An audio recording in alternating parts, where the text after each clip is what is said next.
You're sitting in the parked car. The engine is off.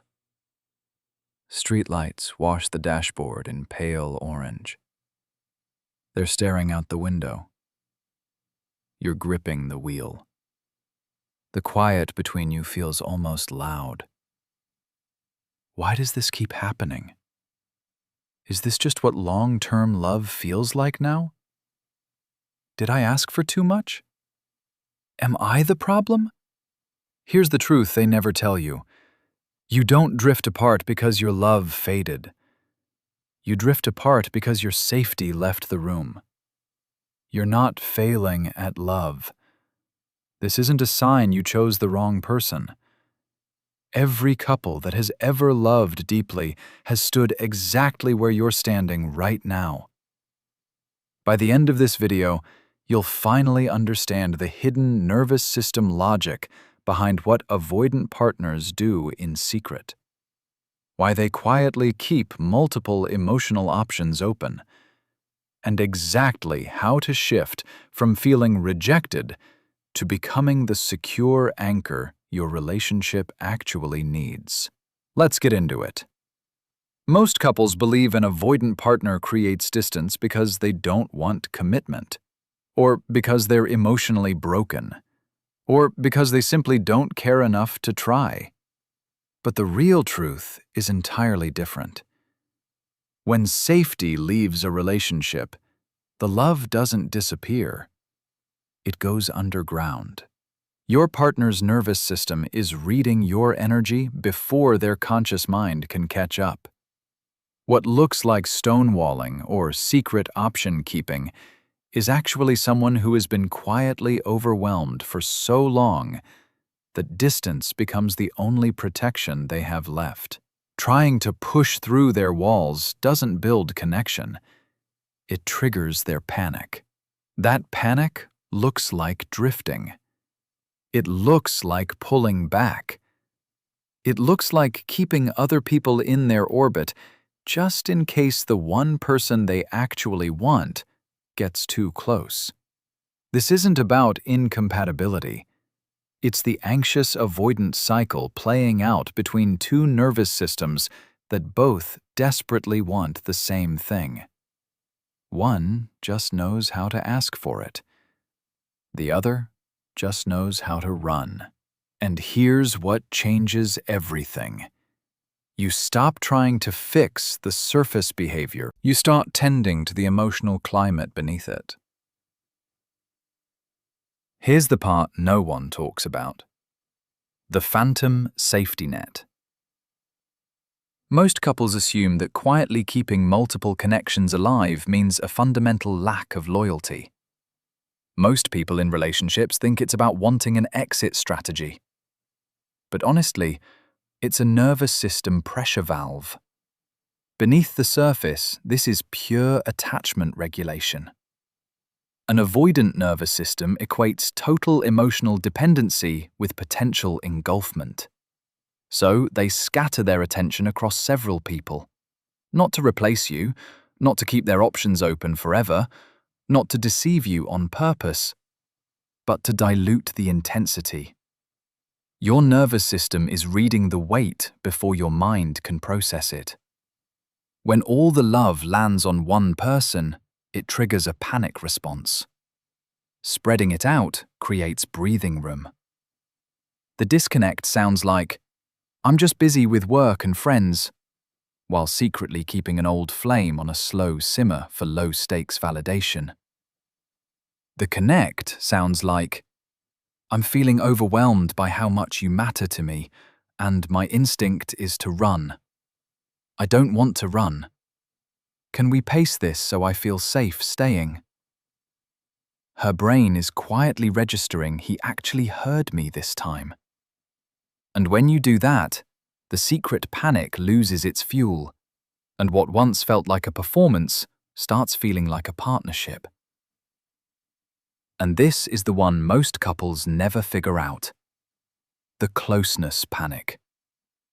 Most assume that pulling away right after intimacy means the connection was fake. Most people in relationships think a sudden mood shift is about them doing something wrong. But really, it's a biological overload signal. When real presence floods the space, the nervous system spikes. What feels like closeness to you reads as pressure to their attachment wiring. Emotional distance in a relationship isn't like a wall. It's like scar tissue that forms slowly over 100 small moments that never got repaired. So the body instinctively steps back to reset the baseline. The disconnect looks like disappearing for 2 days right after a beautiful weekend, leaving you questioning every shared laugh. The connect looks like saying, "I got overwhelmed by how good it felt, and my brain told me to retreat. I'm back now. I just needed a moment to breathe." Something in him is quietly whispering, "She doesn't need me to fix this. She just needs me to stay." And when you do that, your partner stops feeling like a problem to manage and starts feeling like a person to come home to. Here's where it gets really interesting. The silent scoreboard. Most couples assume that suddenly noticing every minor flaw means the romance is dying. Most people in relationships think hyper-focusing on little habits is a sign of growing resentment. But actually, it's a deflection mechanism. The mind can't sit with the terror of true vulnerability, so it manufactures reasons to keep the heart guarded. Unspoken fear builds invisible ledgers. When longing sits too heavy, the brain starts collecting receipts, not because the flaws are new, because the intimacy is real, and that terrifies the parts of you trained to stay guarded. The disconnect sounds like, "I never realized how messy you leave the kitchen," right after you shared something deeply personal. The connect sounds like, "I'm noticing little things now, and I realize my brain is trying to create distance because getting this close feels unfamiliar. I'm choosing to stay present anyway." They feel a quiet shift in the room when that honesty lands.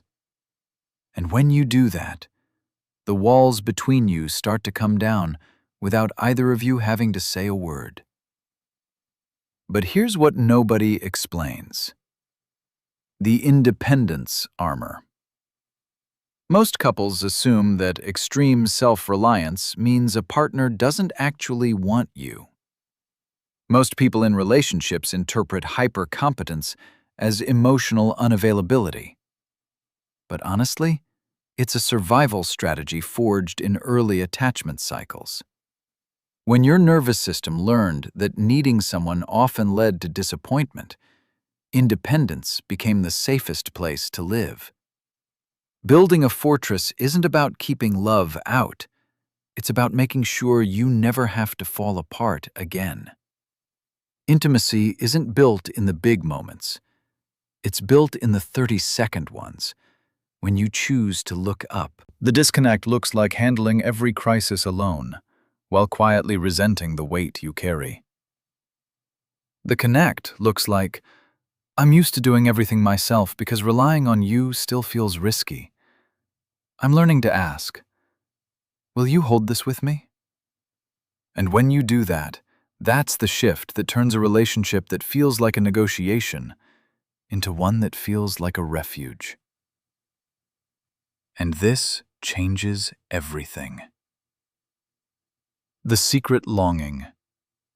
Most couples assume an avoidance emotional withdrawal means they've checked out for good. Most people in relationships read silence as indifference.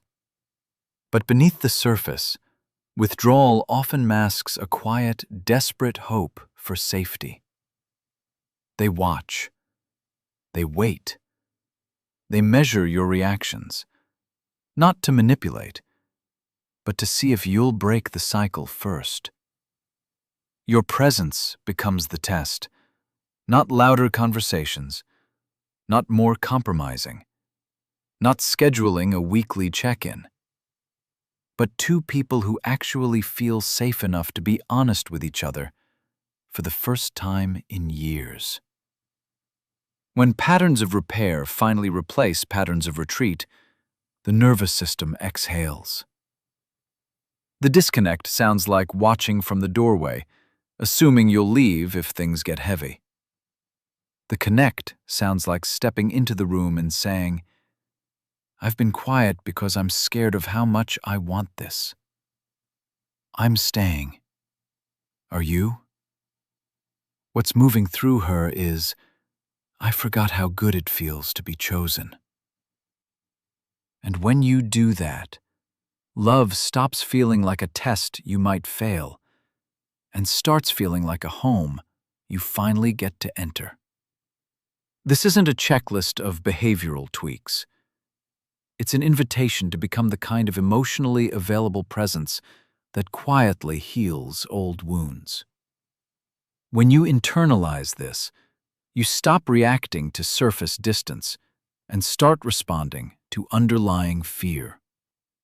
Your partner will feel the shift before you've even said a word. These aren't tricks for avoiding conflict.